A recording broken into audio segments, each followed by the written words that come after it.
얘들아 안녕? 난 너희와 함께 경제 공부를 하고 있는 오반장이야. 너희들 늦지 않게 자리에 앉았지? 오늘도 윌리쌤이 재밌는 이야기, 경제 이야기 해주신다고 하니까 얼른 자리에 앉길 바래. 그럼 바로 윌리쌤 한번 불러볼게. 윌리쌤 어서 오세요. 잘 지냈어? 아 그럼요. 선생님 오늘도 로봇가 오신 건가요? 아직까지 적응이 안 돼. 이 컨셉 너무 어려운 것 같아. 오늘 굉장히 화사하게 입고 오셨는데 오늘 어떤 이야기 해주시는 건가요? 지금 인사할 시간도 없어. 지금 터키에 지금 금리 떨어져가지고 경제가 아주 파탄이 났다. 난리가 났다. 난리가 나가지고 이 부분을 네. 조금 정확하게 알아야 지금 우리가 돌아가는 상황까지 이해할 수 있어서 꼭 공부해야 돼. 지금. 그렇군요. 오늘은 그러면 형제의 나라 터키에 대해서 한번 공부를 해보는데 오늘 선생님이 저한테 과제를 미리 주셨잖아요. 그래, 준비해왔지? 그럼요. 제가 또 꼼꼼하게 준비를 해왔습니다. 제 과제의 키워드 먼저 보시죠. 바로 신의 뜻입니다. 어떤 뜻일까요? 너무 거창한데? 그러니까요. 신의 뜻 과연 무엇일까? 이게 나한테 뭔가 누군가가 계시를 주는? 지금 신에게서 계시를 받고 있다 이렇게 주장하고 있는 분 터키 대통령이라고 합니다. 대통령이 지금 내가 신의 뜻을 받고 있다 이렇게 이야기를 하고 있는 건데요. 대통령이? 터키가 원래 금리도 높고 물가가 잘 떨어지지 않는 나라라고 해요. 그래서 이걸 임금을 올려서 그럭저럭 좀 잘 막고 있는 상황이었는데 올해 터키 정부가 청개구리 같이처럼 세계 경제와 역행하는 흐름을 보여주고 있다고 합니다. 터키에서 쓰는 화폐가 어떤 건지 아세요? 어떤 화폐야? 리라화. 이름도 되게 예쁘죠? 이름 진짜 예쁘다. 그죠. 이 리라화가 이름은 예쁘지만 지금은 굉장히 어려움을 겪고 있다고 좋네요. 해요. 원래 올해 2월에 리라화의 가치를 보면 1달러를 사기 위해서 7.44 리라가 필요했어요. 12월 20일을 기준으로 보면 1달러를 사기 위해서 17.91 리라가 필요해졌습니다. 와, 7리라면 1달러였는데 네. 2배도 더 줘야 1달러로 바꿀 수 있는 그러니까요. 거네. 환율이 이렇게 오를 수가 있나? 그러니까요. 지금 돈 값어치가 이렇게까지 떨어지다 보니까 터키 국민들은 바로 지금 달러로 바꿔놓겠다. 내 리라. 하루라도 빨리 바꿔야 지금 돈 버는 것 그러니까요. 같은데? 특히 이렇게 되다 보니 물건 값이 굉장히 많이 뛰었는데요. 스타벅스 선생님 많이 드시나요? 스타벅스는 아침마다 꼭 들고 다니지. 그렇죠. 네, 좀 도시 남자니까. 선생님 도시 남자인 거 제가 다시 한번 과제로 알아보도록 하고요. 2009년의 자료를 제가 가져왔습니다. 2019년? 네, 2019년이네요. 2019년에 터키의 스타벅스 가격이 1.78달러였는데 지금 이게 절반이 됐어요. 이것도 지금 싼데. 이것도 그러니까요. 한 3,000원도 안 될 텐데 이거 지금 아니면 1,000원 정도면 스타벅스 커피를 마실 수 있다고 해요. 와, 그날을 바로 여행 가야겠다. 그러니까요. 스타벅스 좋아하시는 분들은 굉장히 좋아하는 소식일 텐데 우리나라에선 4,100원 하는 스타벅스가 여기선 1,000원. 자판 커피 정도. 왠지 너무 싸서 가기 싫을 수도. 그러니까요. 지금 터키 상황이 말이 아닙니다. 이만큼 리라화가 굉장히 많이 가치가 떨어진 상황입니다. 근데 이제 이렇게 금리가 여러 가지로 이제 변수를 줬기 때문에 터키는 대통령이 이상한 정책을 계속해서 고수하면서 네. 고금리를 써야 되는 상황에서 저금리 카드를 꺼내면서 갑자기 환율이 치솟는, 네. 통화 가치가 떨어지는 상황이 벌어지고 있는 거야. 지금은 돈을 조금이라도 더 걷어들여서 돈의 가치를 높여야 물가도 좀 진정이 되고 사람들이 돈을 좀 모아도 이제 되겠다라고 싶을 텐데 반대 상황을 하고 나니까 이 터키 경제는 오히려 타격을 주고 있는 상황인 거거든. 그러니까 이런 부분에 있어서는 약간 이 대통령의 정책이 이해가 되지 않는데 어떻게 지금 생각할 수 있을까? 지금 현재 이 저금리 정책을 유지하는 이유를 한번 알아보도록 할게요. 일단은 이름도 굉장히 어려워요. 이 에르도안 대통령의 풀네임 레제프 타이프 에르도안 대통령. 권투 잘하실 것 같은. 그러니까 굉장히 좀 강력해 보이는 이름을 가지고 계신데 이분이 최장기 집권 대통령 중에 한 명이에요. 20년 가까이 지금 집권을 하고 있는 대통령이에요.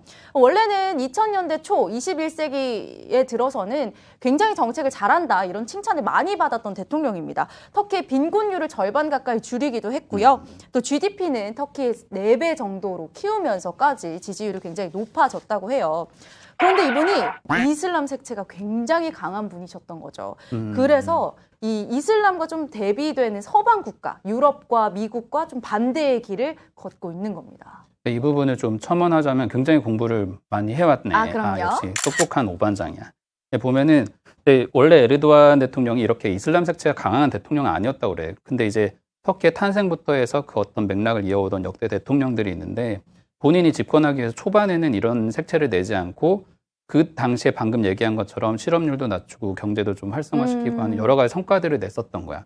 그러면서 점점 자기 측근들 중에 자기한테 경쟁이 되는 사람들 내치고 본인이 이제 가지고 있던 색채를 강하게 냈는데 그게 하필 이슬람주의의 어떤 약간 근본주의에 가까운. 근데 이렇게 되면서 보면은 지금 터키가 위치해 있는 지도를 보면은 네. 터키가 이렇게 동양의 끝부분에 맞닿아 있고 이 끝에서 그리스 건너가지고 유럽으로 이어지거든. 그러니까 양쪽을 중간에서 이제 교류해주는 역할이면서 반대로 생각하면은 여기에서 이제 막 이렇게 깽판 치면 본인들이 주도권을 가질 수 있는 그런 환경이기도 해. 그래서 경제적으로나 어떤 정책적으로나 그러니까 미국에 반대를 하는 그런 입장 그리고 사실 유럽하고도 그렇게 우호적일 필요가 없는 나라이기도 해. 그래서 지금은 오히려 러시아랑 조금 더 가깝게 되고 그 밑에 있는 나라들을 좀 통제하려는 그런 쪽으로 가고 있는 거라서 이 부분은 대통령의 어떤 집권의 배경하고 굉장히 맥락이 있는 거고 근데 조금 이해는 안 되는 건 아무리 그렇다고 해도 굳이 저금리를 꼭 써야 할까? 이 부분은 좀 납득하기 어려운 것 같거든요. 그렇죠. 이 대통령이 지금 이야기하고 있는 그 경제학의 논리를 한번 보면은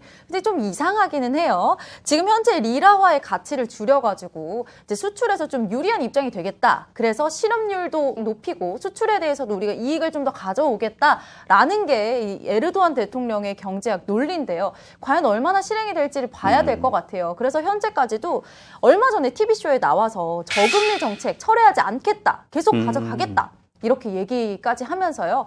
우리의 정책이 성공하는 걸 앞으로 지켜보세요. 뭐 이렇게까지 얘기했다고 합니다. 그래서 사실은 이 엉뚱한 경제 논리가 어떻게까지 이어질지 한번 지켜보는 사람들이 많은 거죠. 굉장히 엉뚱한 신념이 여기에 지금 나타나 있는 거잖아요. 그 발언의 일부를 인용한 건데.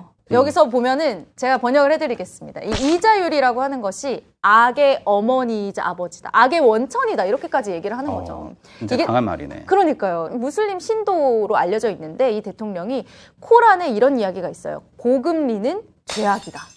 이 이야기에 꽂혀서 절대로 금리를 올리지 않겠다. 이렇게까지 얘기하고 있는 거죠. 너무 경전에 있는 말이면 그러니까요. 굳이 그렇게 따라야 할까? 경제는 좀 정확히 다른 상황으로 벌어질 텐데. 맞아요. 그래서 신의 뜻으로 정책을 하고 있다 이런 이야기가 나오고 있는 거고요. 상황이 이렇다 보니까 터키 내에 있는 가장 큰 경제인 연합회 투시아드라는 이 연합회에서 정부에 얘기를 합니다.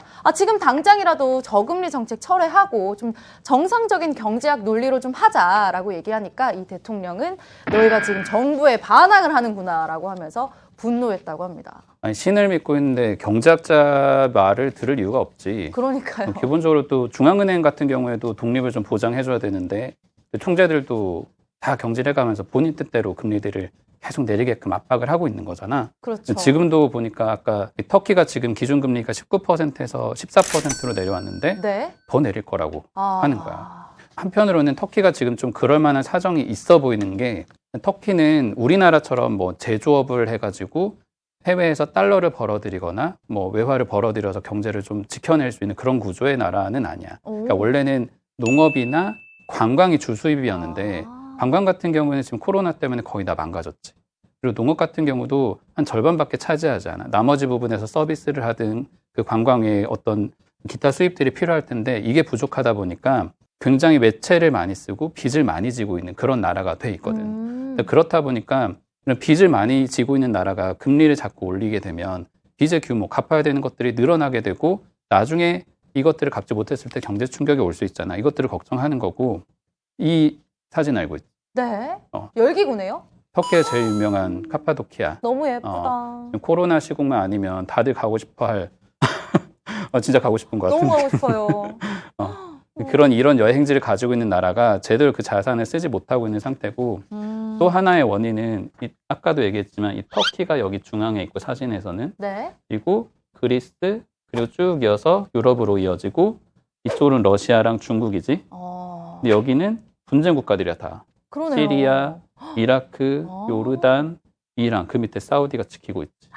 그러니까 여기에서 보면 이 터키가 그동안에는 미국에도 좀 약간 협상을 좀 해가면서 그 자기들의 조금 실익을 더 얻으려고 했지만 지금은 네. 더 이상 그럴 필요가 없는 게 이 나라들의 분쟁이 더 커지면 커질수록 본인들이 입장을 좀 밝힐 수 있게 주도권을 좀 가져야 되는 것도 있어. 그래서 미국 말도 굳이 들을 필요가 없는 상태고 지금 같은 경우는 그리고 또 유럽연합하고 얽혀가지고 원래도 여기서 이제 전쟁도 많이 했었던 그런 좀 앙숙이었던 것들도 있고 하니까 여기에서 이제 터키가 자기들의 입김을 좀 유지하기 위한 정책들을 계속해서 쓰고 있는 상황들이 지금 이런 금리 정책이나 통화 정책 여러 가지로 반영이 되고 있는 거야.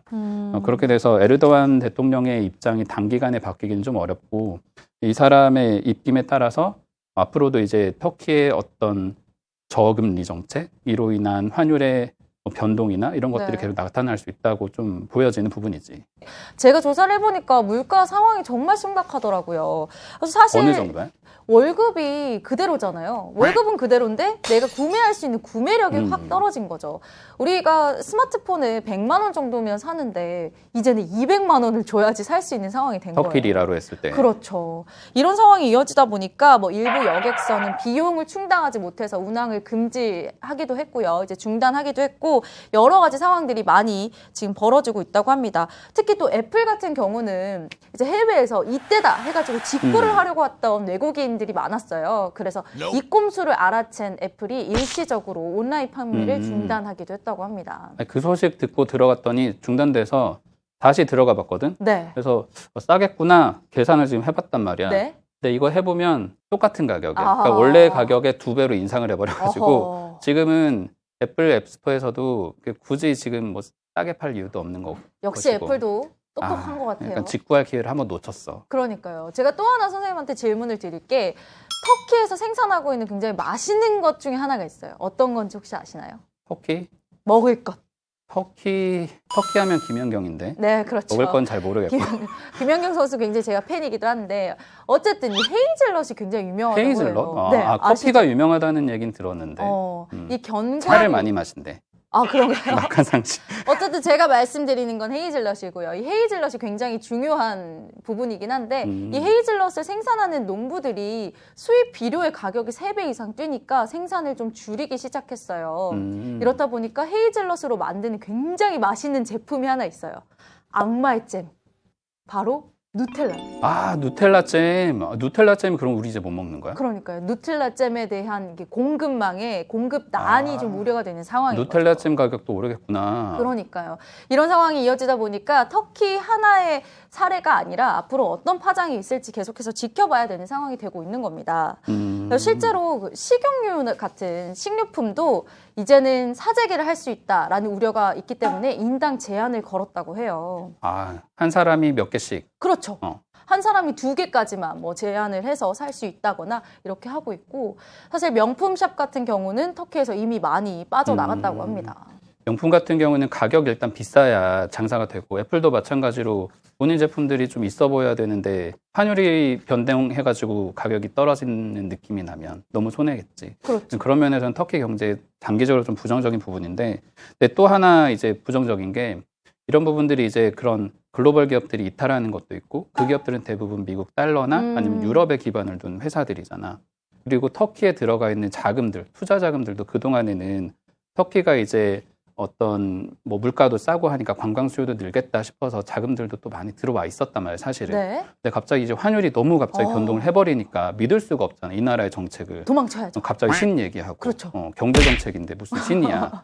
그래서 그동안에 있던 미국계 자금들, 뭐 유럽계 자금들이 일거에 빠져나가면서 이때 주식시장이 이달 초에 갑자기 빠지는 일이 벌어졌어. 근데 이게 그때 일시적인 일이 아니라 한 번은 또 일어날 수 있는 좀 잠재적인 문제점인 거고 근데 또 미국계 자금으로 보면 그렇게 해석을 할 수 있는데 한편으로는 이 터키 입장에서는 이 상황이 그렇게 뭐 별 문제 아니야라고 또 할 수 있는 게 아까 지도에 보여졌던 터키 주변국들이 분쟁국이다 보니까 뭐 이란이나 이런 나라에서 그 주민들이 거기 거주하지 못한 채로 이제 넘어오는 경우가 간혹 있어. 또 다른 자금이 들어오는 거네요. 미국이 제재하는 걸 피해서 미국이 뭐 경제 제재를 엄청나게 하잖아. 근데 터키는 미국에 반대하지만 또 아주 심한 제재를 받는 지역은 아니거든. 네. 거기에서 계좌를 트고 그리고 이 환율 때문에 물가가 낮아지다 보니까 바다가 보이는 아파트 한 채가 한 1억이면 살 수 있대. 우리나라 돈으로는 상상도 안 되는 가야죠, 가격이잖아. 가야죠. 우리나라 막 50억이런데. 근데 그렇게 해서 거기서 그런 부동산 쇼핑을 하고 투자가 일어나고 그걸 사업을 하는 사람들이 일어나면서 오히려 터키 입장에서는 그 기반을 조금 더 넓힐 수 있는 장치이기도 하고 입김을 계속 불어넣을 수 있잖아. 그런 부분에 있어서는 또 활용할 수 있는 부분이 있고 우리 입장에서 그러면 어떤 문제가 있어서 이러느냐 이 난리를 주목해야 되느냐 보면 더 직접적인 문제가 지금 하나 있어. 어떤 건가요? 올해 이제 코로나 위기랑 여러 가지 경제적인 불안감이 커지니까 네. 8월쯤에 통화 스와프를 맺은 일이 있어. 아하. 그 규모가 우리 돈으로 2조 3천억 원 정도인데 2조 3천억 원이요? 그런데 이게 환율이 떨어졌잖아. 아까 뭐랬어? 2.4배 오르면서 네. 반토막 났잖아. 네. 2조 4천억 원이 얼마가 됐어? 1조. 그래, 그렇게 될 수가 있는 상황인 거야. 평가 가치로 보면. 와. 근데 문제는 통화당국이나 정부에서는 이게 어떤 조건으로 맺어졌고 어떻게 작동하는지에 대해서 구체적으로 추가 설명을 하지 않고 있다 보니까 나중에 이거 정말 없어지는 돈 아니냐, 우리 세금인데, 이런 걱정들도 지금 있어서 이게 터키 경제에 그냥 단순한 문제 그칠 게 아니라 우리도 약간 파장이 있을 수 있어서 좀 주목해야 될 부분인 거야. 그렇군요. 결국 우리 경제에도 영향을 미칠 수 있고 또 세계 경제에도 영향을 미칠 수 있겠다 이런 생각이 듭니다. 결국 어떤 영향이 될지 앞으로 좀 지켜봐야겠지만 이 에르도안 대통령에 대해서 이제 지지율이 많이 낮아지고 시위도 하고 있다고 해요. 하지만 2023년까지 에르도안 대통령이 계속 집권을 할 것으로 보이니까 앞으로도 한번 지켜봐야겠다 이런 생각이 또 들기는 합니다. 선생님, 근데 이렇게 터키처럼 되면 안 되겠지만 저는 한편 드는 생각이 아니 금리 꼭 올려야 되나? 이런 생각도 들어요. 주택담보대출 막 6%대 되고 이러면 어떻게 살아요? 벌써 집 구할 생각하는 거야? 독립하고? 집 너무 갖고 싶어요. 내 집 마련하려는 건 요즘 다들 열망이 있지. 나이를 그렇죠. 불문하고 가지고 있는 건데 지금은 금리를 올리지 않으면 안 될 정도로 우리 주변에 상황들이 너무 많이 바뀌고 있어. 네. 일시적이란 상황으로 이해를 할 수 있어. 이 단어가 한때는 통용됐지만 지금은 먹히지 않아. 최근에 이제 뭐 배달 시켜본 적 있어?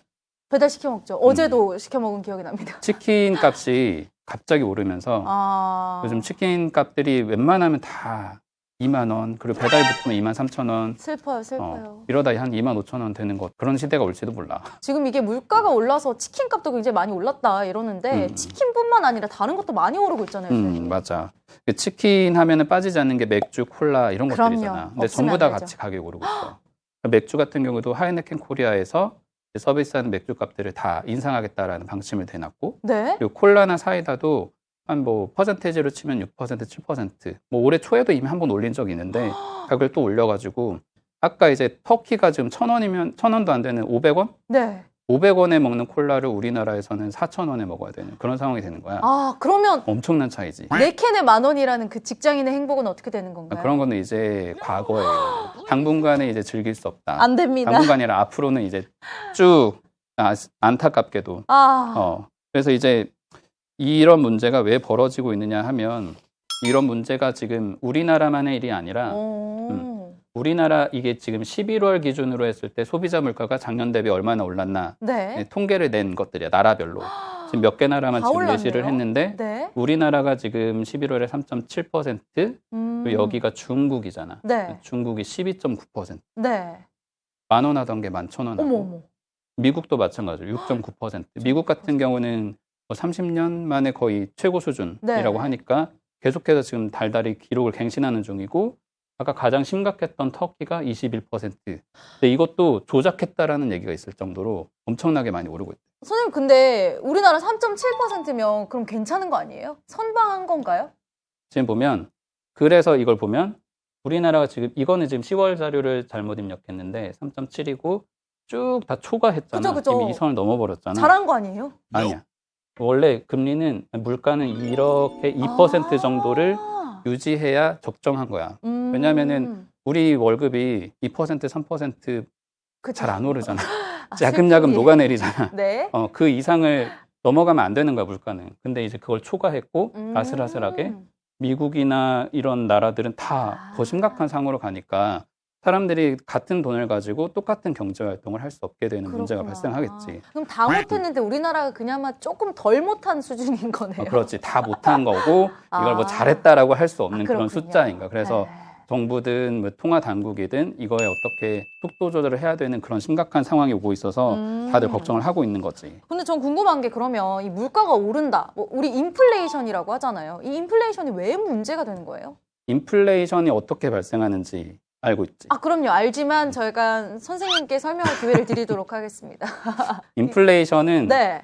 이렇게 세 개의 원인으로 기본적으로 아하. 발생을 해. 알죠. 그럼요. 이건 다 알고 있지. 그럼요. 통화 지금 엄청나게 많이 풀었잖아. 아하. 그러니까 미국에서는 지금 경기 부양한다고 재정으로 한 트럼프 때 2조 달러, 지금 이제 바이든에서 1조 달러 또 푼다고 그러고, 그 전에 네. 이제 미국 연준에서 채권사들이고 각종 달러 발행해가지고 지금 풀어놓은 돈이 거의 8조 달러가 넘어가. 우리 돈으로 하면 그러면은 1경이 되는 돈이 풀려 있어. 이 세계 시장에 그만큼의 돈이 막 돌아다닐 수 있게끔 만들어 놓은 거네요. 그렇지. 돈이 너무 많으면 아하. 가치가 떨어지겠지. 그러네요. 근데 이것만 해도 인플레이션이 발생하는데 지금 공급 부족도 있어. 아하. 반도체 부족해가지고 자동차 생산 안 된다. 맞아요. 알고 있지.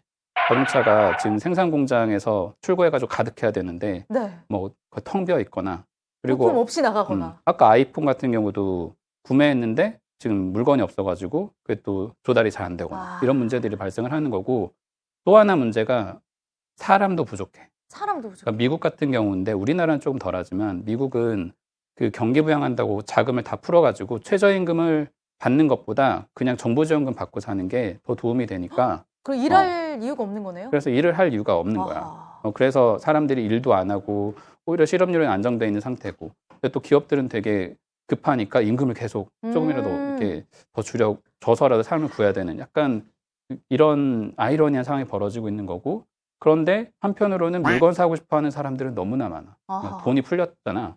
돈 가진 사람들은 더 많아졌겠지. 네. 없는 사람들은 더 없어졌겠지. 이제 써야죠. 돈 가진 사람들은 써야 되는 거야. 그렇구나. 이게 다 맞물리면서 한꺼번에 물가가 아까처럼 이 수준을 넘어서 막 치솟고 있는 거지. 이 인플레이션을 유발하는 삼박자가 지금 딱 들어맞은 상황이네요. 원래 이 하나만 발생하는데 요즘은 네.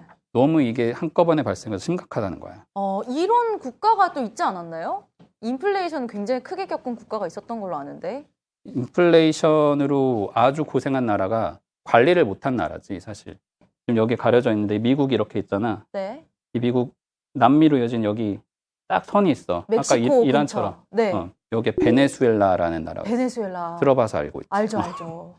베네수엘라 같은 경우는 이런 물가 통제를 전혀 하지 못하면 초인플레가 일어나서 돈을 아무리 찍어내도 감당이 안 되니까 얼마 전에 100만 분의 1로 화폐 가치를 낮췄단 말이야. 사람들이 그래도 돈의 가치를 믿지 못하니까 그냥 금조각 쪼개가지고 금조각으로 머리 한 이발값 내고 물건 사고, 굉장히 좀 나라 경제가 망가져 있는 상태지. 돈이 돈의 역할을 하지 못하고 있는 상황이다. 그런 상황으로 가지 않도록 하기 위해서 나라들이 다 이제 통제 장치로 들고 있는 게 금리를 올리는 거야. 돈의 가치를 올리면 되잖아. 금리 인상.